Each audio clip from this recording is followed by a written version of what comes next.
بسم اللہ الرحمن الرحیم، شروع اللہ کے نام سے جو بڑا مہربان نہایت رحم والا ہے۔ السلام علیکم ورحمۃ اللہ وبرکاتہ۔ رسول اللہ صلی اللہ علیہ وآلہ وسلم نے فرمایا، حج اور عمرے کے در پہ یہ کیا کرو، کیونکہ یہ دونوں فکر و محتاجی کو، گناہوں کو اس طرح دور کرتے ہیں جس طرح بھٹی لوہے، سونے اور چاندی کی گندگی کو دور کرتا ہے، اور حج مقبول کا ثواب جنت ہی ہے۔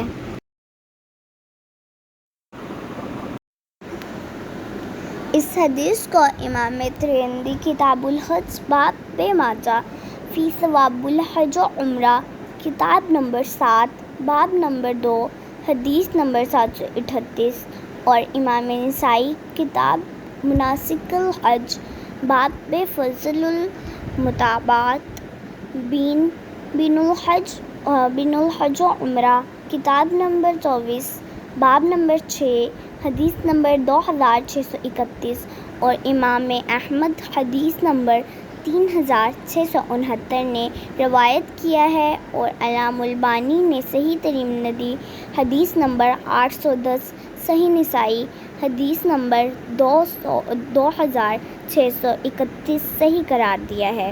اگر آپ کو یہ ویڈیو پسند آئی ہے تو اس ویڈیو کو لائک کریں، شیئر کریں، چینل پہ نیو ہیں تو چینل کو سبسکرائب کریں۔